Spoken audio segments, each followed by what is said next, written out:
welcome to another in our series on funding.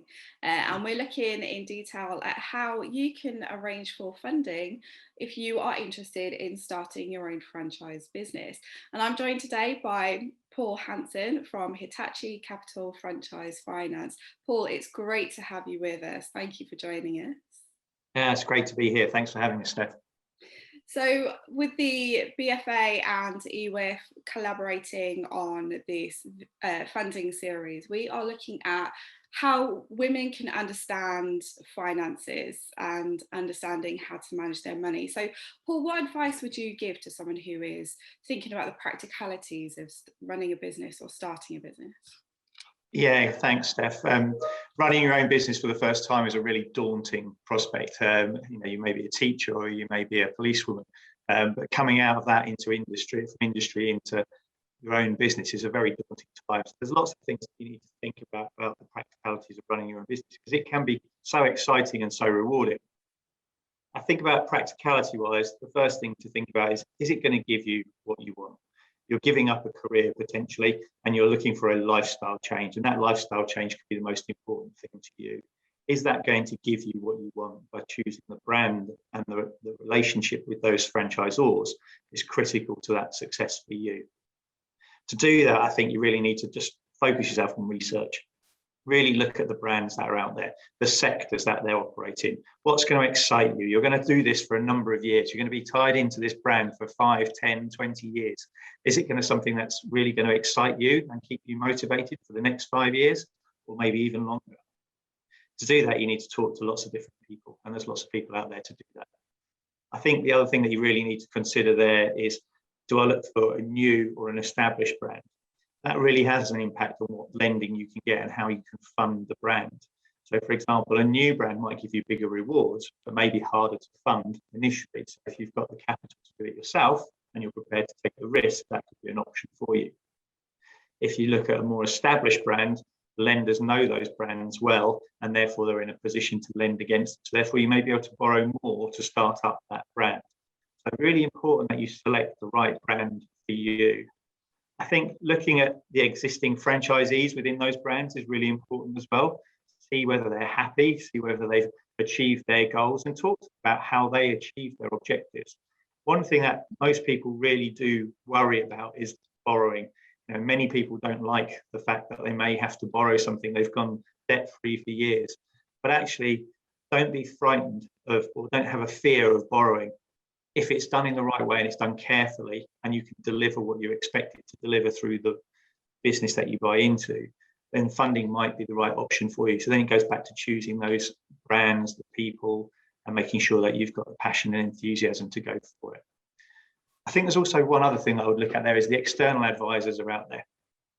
When you're looking at those brands, talk to the franchisor, talk to their competitors, see what they think of that brand, and see how they would compete with that brand. And at the same time, really do look at what advice is out there in the market. You've got independent advisors, you've got the lenders, you've got consultants, all will be able to give you some advice about the best way to look at your options. So I really do think about that. But the most important thing at the end of that is to focus on planning. Once you've chosen that brand and you know which brand you want to go for, make sure you put together a very high quality business plan. Most people think that's purely for the lending, but actually it's to make sure it's going to deliver. The very first thing I said at the start of this meeting was, is it going to deliver you the lifestyle of what you want? Will it deliver you the salary that you expect and be able to have the trappings of the lifestyle that you want? So it's really important you get that business plan set up. And it's much better to invest some time and money in doing that, and maybe losing a few pounds by doing version 1, 2, and 3, rather than failing in the business because you haven't funded it properly or you haven't structured it correctly. So that's the first thing I'd think about. Think about the brand that you're going for. The second thing I'd probably think about is the cash flow, and how are you going to manage that cash flow? So really thinking about the business plan that we've just said, that's the start of your cash flow management. When you're looking at those brands, whether you go for the established or the new, your cash that you've got, you will have to invest some of your own cash into any franchise. That's going to be expected. If you're looking to borrow, the amount that you borrow will depend on the strength of the brand that you're looking at and the strength of you. And the cash flow forecast within that is really important to ensure that you can say, this is what my business is going to do. The business plan demonstrates it. I've checked the viability with a number of other franchisees in the network and can see that it's worked for them. Therefore, I can service this level of debt in my balance sheet.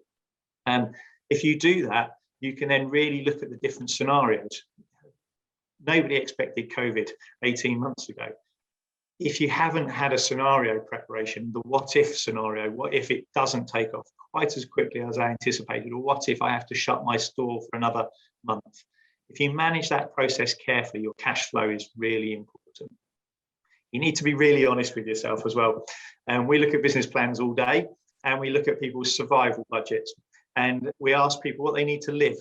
And we see a vast range from next to nothing to multi-millionaire status.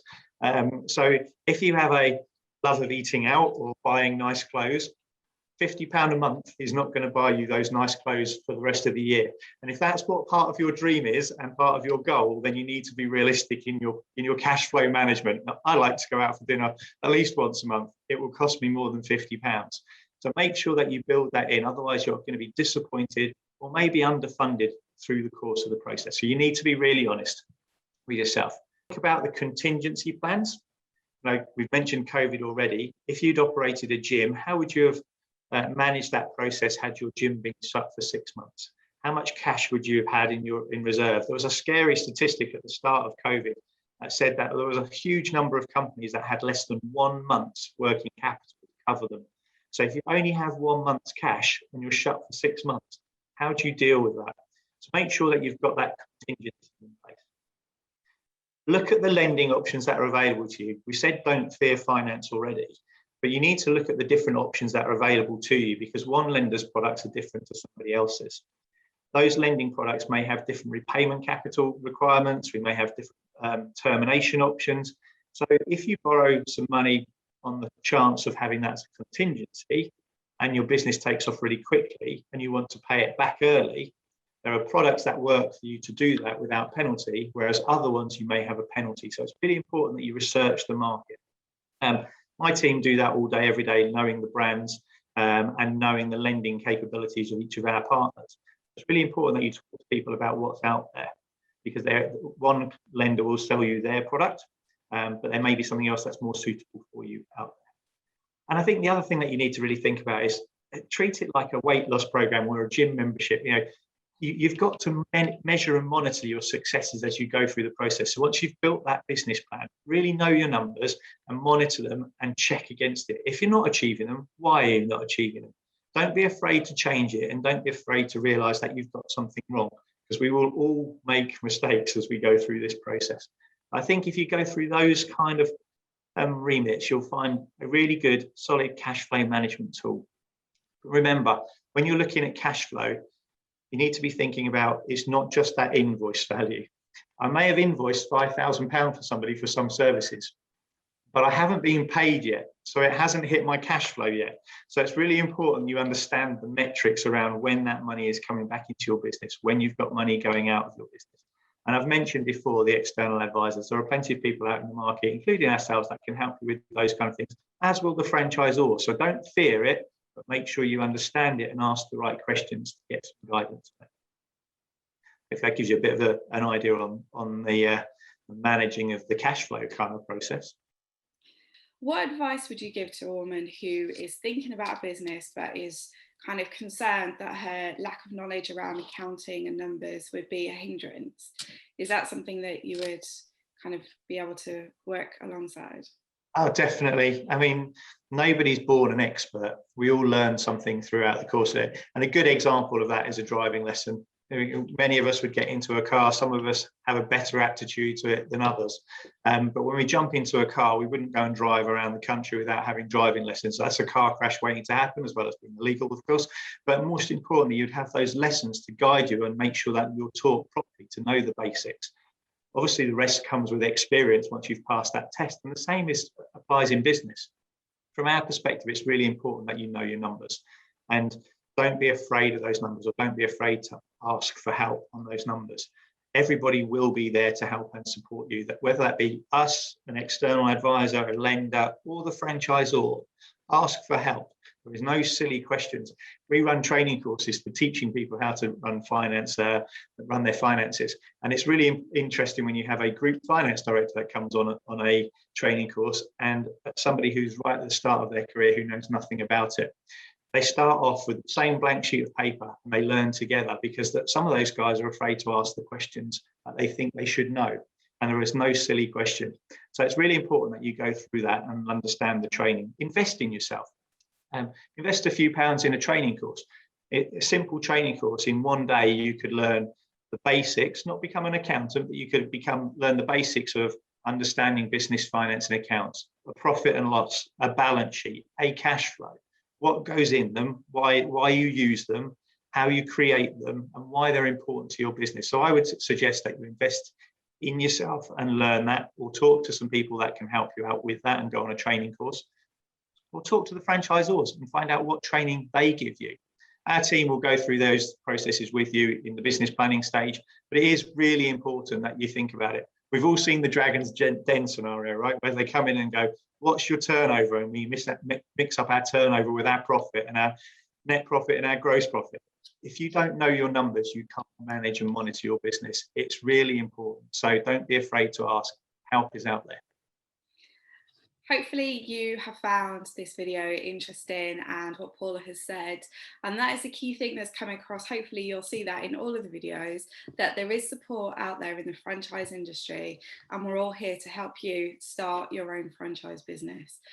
If you need any more advice, then have a look at either the EWIF website or the BFA website and make contact with us. We'd love to help you on your journey. Thanks again, Paul. No problem. Thanks very much for having us.